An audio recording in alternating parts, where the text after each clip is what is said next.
Oi pessoal, sejam muito bem-vindos para a nossa quarta aula e hoje a gente vai aprender sobre comandos relacionados a tabelas. Sim, nós iremos criar as tabelas para o nosso e-commerce e a gente vai entender cada um desses elementos, que compõem uma tabela, uma entidade, como a gente já falou no curso anterior. Não assistiu ainda o curso de modelagem de dados? Então volta lá porque vai ser super importante vocês entenderem todos os elementos de um banco de dados que eu explico no curso anterior para você conseguir pegar um pouquinho mais fácil agora no nosso curso de SQL. Combinado? Então, vamos lá!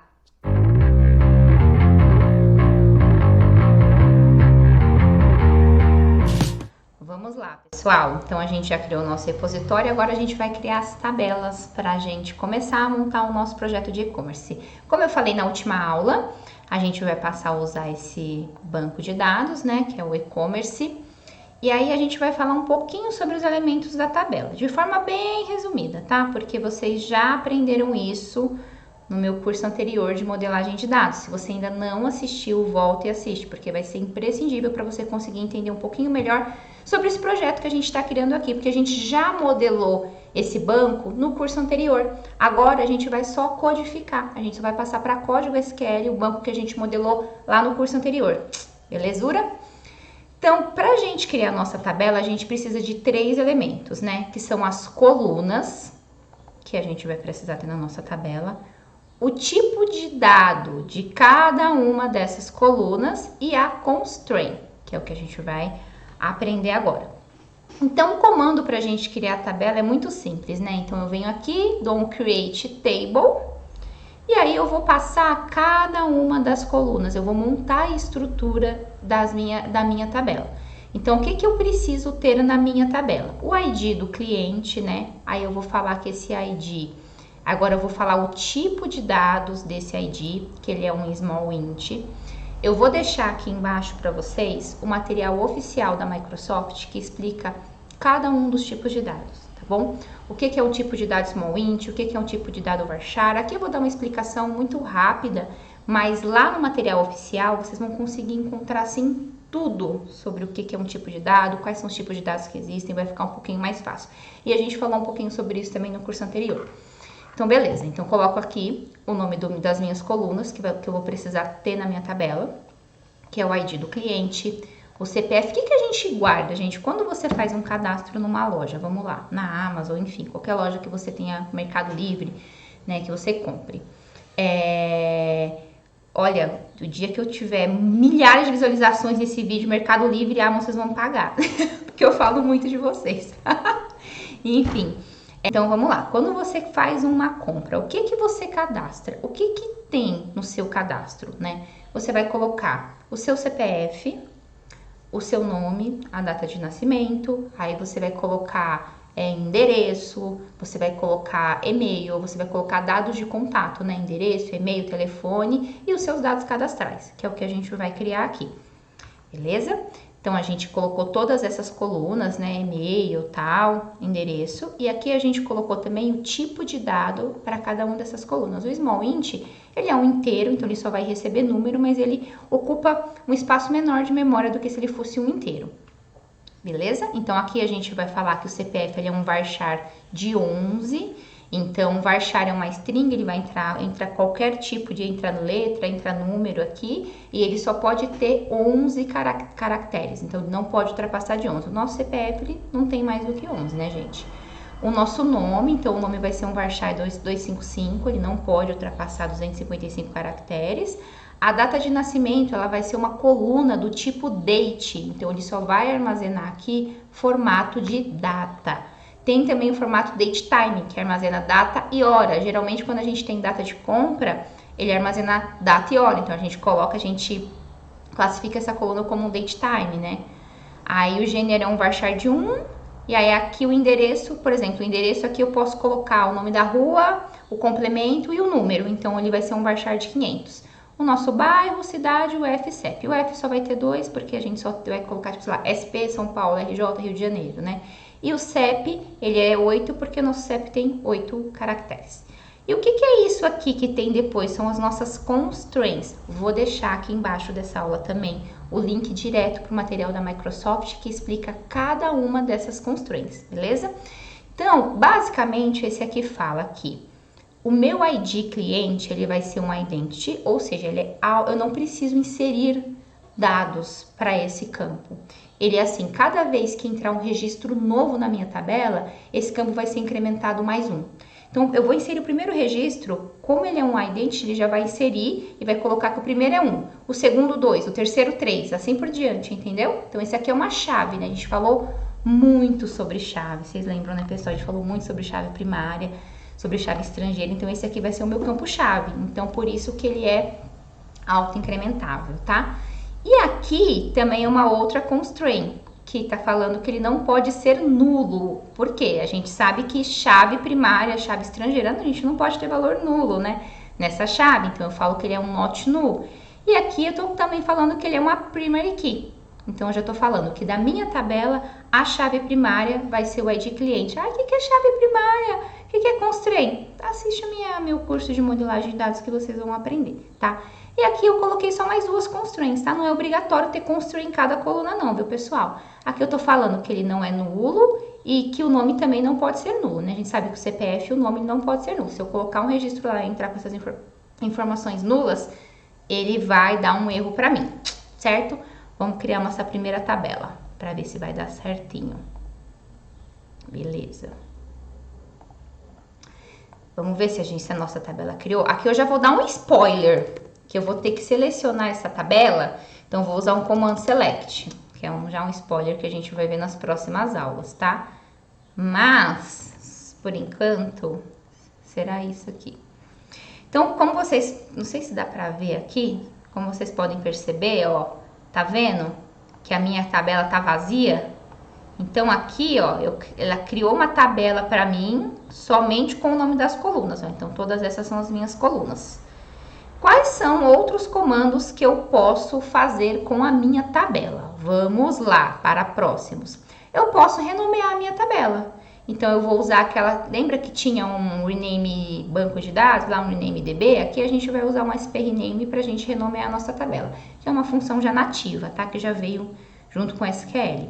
Então, tá falando aqui que eu vou renomear a minha tabela de TB cliente para TB cliente 2. Então, eu executo... Aí ele fala, ó, alteração, cuidado, ele deu um warning para mim, né? Mas ele completou. Então, será que existe a minha tabela TB cliente? Não existe mais, tá falando que o nome tá inválido, porque eu renomeei. Se eu vir aqui dentro do meu banco, né? Se eu vir aqui dentro das minhas tabelas, aqui, ó, já tá aparecendo a minha tabela TB cliente 2, como vocês podem perceber. E se eu quiser renomear um campo da minha tabela, ó, vamos dar selecionar aqui. Opa, fiz errado, aqui. Ai, é TB cliente 2 agora. Vamos lá. Aqui eu tenho a minha coluna CPF. Eu vou renomear a minha coluna CPF para documento, tá? Então eu venho aqui, vou dar um SP rename, aí eu coloco aqui o esquema. Ai, Camila, o que é isso aqui? É o esquema que tá dentro do meu banco de dados. Então, eu tenho o meu banco de dados que eu tô usando aqui, o DB Commerce. Aí, dentro desse banco de dados, eu posso ter vários esquemas. O que vem como default da SQL é esse DBO. E aí, dentro desse esquema, eu vou criar as minhas tabelas, tá? Como aqui na hora que eu dei um Create Table, eu não criei mais nenhum outro esquema. É como se fosse uma árvore, tá, gente? Eu tenho um banco de dados, aí ele vai descer os níveis, eu tenho os meus esquemas, aí depois eu tenho as minhas tabelas dentro de cada um desses esquemas. Para título de organização, normalização, facilidade, agilidade. Então, assim, já expliquei isso também no meu outro curso. Porque que é importante a gente ter esses esquemas separados. Mas, enfim, aqui a gente tá deixando o default, tá? Que é o DBO. Então, aqui eu tô falando que a minha tabela que tá dentro do banco e-commerce, dentro do meu esquema DBO... TB cliente, eu vou renomear o campo CPF para documento. E aqui eu passo o tipo, né, de dado que eu vou renomear, que é uma coluna. Então, eu venho aqui, ó, executo aqui SP rename, ele dá ordem, toma cuidado, mas ele fala que completa. E se eu seleciono a minha tabela 2 aqui, ele já mudou, ó, tá vendo? Que não tem mais CPF, agora ele tem documento. Tanto que se eu abrir aqui, eu consigo olhar as minhas colunas, ó. E aqui a minha coluna agora é documento, não é mais CPF, certo? Quais são os outros comandos que eu posso fazer com a minha tabela? Eu posso alterar, né, adicionar um campo novo. Então, aqui eu estou adicionando o campo escolaridade. Então, o comando é alter table, o nome da minha tabela, adicionando escolaridade. E para isso, eu preciso passar o tipo de dado que eu vou ter aqui para essa escolaridade. Então, eu venho aqui, ó, alter table 2. Beleza. Galera, eu tô deixando já o código todo pronto para ficar mais rápido, tá? Imagina se eu fosse escrever aqui junto com vocês, né? Ia demorar anos. Então, para ficar mais rápido, eu já deixo pronto. Então, aqui ele adicionou a escolaridade na minha tabela. Será que apareceu? Deixa eu dar um refresh aqui, para ver se ele vai aparecer. Eu venho aqui em colunas, ó, e apareceu escolaridade, que é um varchar de 30. Agora, eu posso ir lá e dropar também, né? Então, eu posso ir aqui no ADD, eu só coloco ADD, mas no drop eu tenho que falar que eu quero dropar aquela coluna e eu não preciso passar o tipo de dado, né? Porque eu não tô criando, não tô definindo. Eu tenho que sempre, quando eu vou criar, né, um campo, eu tenho que definir o tipo de dados, então aqui eu não tô criando nada. Então, eu venho aqui e dou um execute. Ok. Será que existe lá? Vamos dar um refresh na minha coluna. Não existe, ó. Sumiu. Aqui, lembra que eu falei para vocês que existe o tipo de dado chamado datetime? Então, aqui eu vou mudar a data de nascimento de date para datetime, para ver como que vai ficar. Tá vendo que aqui a data de nascimento estava como date, ó. Aí eu venho aqui e dou um refresh. Se eu quiser dar uma olhada na estrutura, aqui, deixa eu só mostrar como ficou. Ó, já mudou a data de nascimento para datetime, ó. Tá vendo? Mudou aqui para datetime. Aí ele mostra aqui. Se eu quiser dar uma olhada, né, na estrutura da minha tabela, eu posso selecionar e dar um Alt F1, que ele já vai mostrar todas as propriedades da minha tabela. Tá vendo? Que ele tem uma chave primária, qual que é o nome dessa chave primária, né? Aqui, ó, tá falando tipo, clustered. O que será que é isso? O que será que significa, né? Cluster, no cluster. Depois a gente vai aprender quando a gente fala sobre índices. Então é mais ou menos isso aqui. Então a minha tabela, ela está desta forma aqui, depois que a gente mexeu, modificou, alterou, renomeou.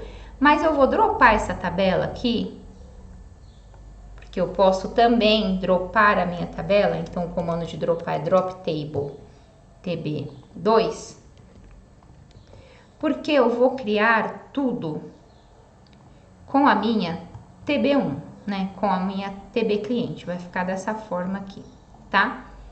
Porque eu vou usar essa tabela para todos os meus outros exemplos, né? No decorrer das aulas. Então, já criei a minha tabela de cliente. Então, aqui a gente passou. Agora, lembra que eu falei para vocês que quando a gente vai fazer um cadastro em uma loja, a gente passa os nossos dados cadastrais e os nossos dados de contato? Então, a gente vai criar agora uma tabela de e-mail e a nossa tabela de telefone. Ah, mas por que a gente não pode colocar o e-mail e o telefone? Porque a gente vai criar um esquema normalizado. O que é um esquema normalizado? Expliquei isso na última aula e tem nas minhas outras redes sociais. Entra lá para vocês entenderem, senão vai ficar muito extenso, vai ficar muito repetitivo esse curso com o primeiro que eu já preparei. Então, aqui a gente vai criar a nossa tabela de e-mail. Então, a gente tem aqui os campos, né, que vai ser o nosso ID e-mail. E aí, neste campo, como a gente tem um relacionamento entre a tabela de cliente e a tabela de e-mail, porque um cliente ele pode ter vários e-mails cadastrados, eu vou precisar colocar aqui uma chave estrangeira, né? Que é a nossa chave da tabela de cliente, né? O que é a chave estrangeira? É uma chave de referência para a gente fazer a conexão entre essas duas tabelas. Então, vamos lá. Então, eu vou falar que eu quero eu vou colocar esse campo aqui, né, que é o meu ID do cliente, ele também é um small int, o meu e-mail, que é onde eu vou cadastrar finalmente o meu e-mail, o score, o que é o score? Ah, para falar se esse e-mail vai ser o primeiro, é o segundo, qual que é o peso desse e-mail, né, para qual que é o e-mail principal dessa pessoa. E aí, aqui tem os meus tipos de dados para cada um deles, tem as minhas constraints, estou falando que aqui não pode ser nulo, né, aqui com certeza se ele vai ser uma foreign key, ele também não pode ser nulo, então eu não vou nem precisar declarar, e aqui também não pode ser nulo o meu e-mail. E aí, como que eu declaro, gente, a minha chave estrangeira? Então, com esse comando aqui, ó, foreign key, aí eu falo qual que é a minha foreign key, que é o ID cliente, e qual que é a referência para essa foreign key? É a minha tabela de clientes no campo ID cliente. Então, vamos lá. Então, aqui eu tenho a minha tabela de cliente e eu tenho o ID cliente dela. E aqui eu tô colocando, né, que a minha foreign key é a minha tabela de clientes e a referência dela. Então, eu vou criar minha tabela de e-mail. E agora a gente vai criar a nossa tabela de telefone, que é a mesma coisa do e-mail, mas ao invés de eu armazenar e-mail, eu vou armazenar o DDD, o telefone e o tipo de telefone, né? Para falar se é um telefone fixo ou se é um celular, tá bom? Então, também ela vai ter ligação com a minha tabela de cliente. Então, eu vou referenciar, eu vou colocar uma chave estrangeira aqui, vou colocar como coluna, vou referenciar essa chave estrangeira aqui com a minha tabela de clientes. Então, vamos lá. Deixa eu até dar um select aqui para vocês verem, ó. Tabela de e-mail, select all from TB. Ó, aqui ele já vai completando para mim as tabelas que eu tenho, ó. TB e-mail. Então, seleciona aqui. Tá vendo que tem ID e-mail, ID cliente, e-mail e score? E a mesma coisa para minha tabela de telefone. TB telefone. Seleciona aqui. Certo? Se nós viermos aqui, fechar aqui as colunas, e aqui se eu venho aqui nas minhas tabelas, eu dou um refresh, eu já consigo enxergar. Dentro do meu banco DB E-commerce, tabela de e-mail e tabela de telefone e a tabela de cliente. Certo? Então agora a gente já criou todas as tabelas para a gente armazenar os dados do nosso cliente. Agora vamos armazenar toda a estrutura para os pedidos? Então eu vou criar a minha tabela de pedidos, que tem o ID do pedido. O meu cliente, ele pode fazer um ou mais pedidos, então eu preciso ter a conexão do meu cliente com pedidos, então eu vou colocar um ID cliente aqui também, e eu vou colocar a foreign key, né, o meu ID cliente como uma chave estrangeira também.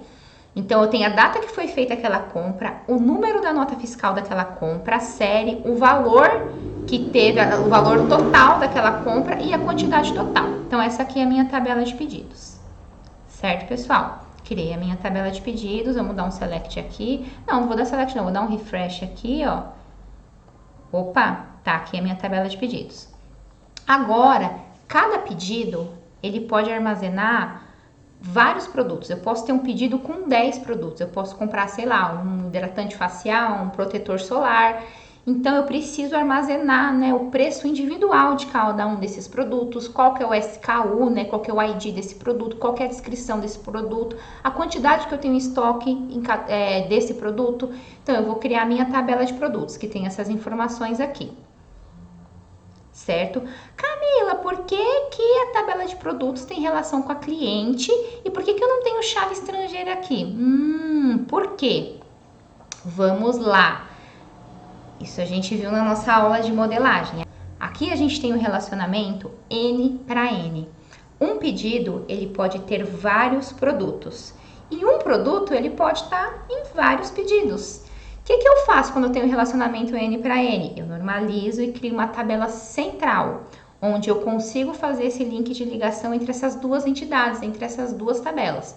Então, ok, criei a minha tabela de produtos e aqui eu vou criar a minha tabela central, né? Que é o que a gente conversou lá no curso de modelagem de dados. Então, a gente tem a tabela de item pedidos, que tem o ID, né, daquela tabela. Aí, a gente tem as duas chaves estrangeiras. A gente vai ter duas chaves estrangeiras aqui. O ID do pedido e o ID do produto. E aí, a gente tem o valor, né, para aquele item. A gente tem a quantidade e a gente tem um valor de desconto. E aqui eu tô falando que o meu ID de pedido é uma chave estrangeira, que está referenciando a tabela de pedido. E o campo da tabela de pedido que está referenciando é também o ID pedido. E eu tenho aqui uma outra chave estrangeira, que tem a tabela de produtos, né? E o ID do produto sendo referenciado. Vamos criar também? Certíssimo, galera. Então, até agora, o que nós fizemos? Nós criamos toda a estrutura para o nosso projeto de e-commerce. Como vocês podem perceber, eu tenho todas as tabelas aqui, ó, para o nosso projeto de e-commerce normalizadíssimo, tá? Então, eu tenho a minha tabela de cliente, a minha tabela de e-mail, a minha tabela de pedido, item pedido, tabela de pedido, produto, telefone, né? Então, tá sensacional. Ah, mas como que eu consigo visualizar isso? Na minha última aula do curso de modelagem, tem esse IDER prontinho lá, tem uma foto dele, como que fica essas ligações. mas agora a gente criou em código o que a gente planejou e modelou lá atrás. E é isso, pessoal, essa foi a nossa aula, nós já criamos todas as tabelas que a gente vai utilizar para o nosso módulo do nosso e-commerce. Me contatem nas minhas outras redes sociais, se vocês quiserem os scripts, eu vou deixar aqui todos os canais que vocês podem me contatar, eu envio para vocês por e-mail, para vocês irem acompanhando e até a próxima aula.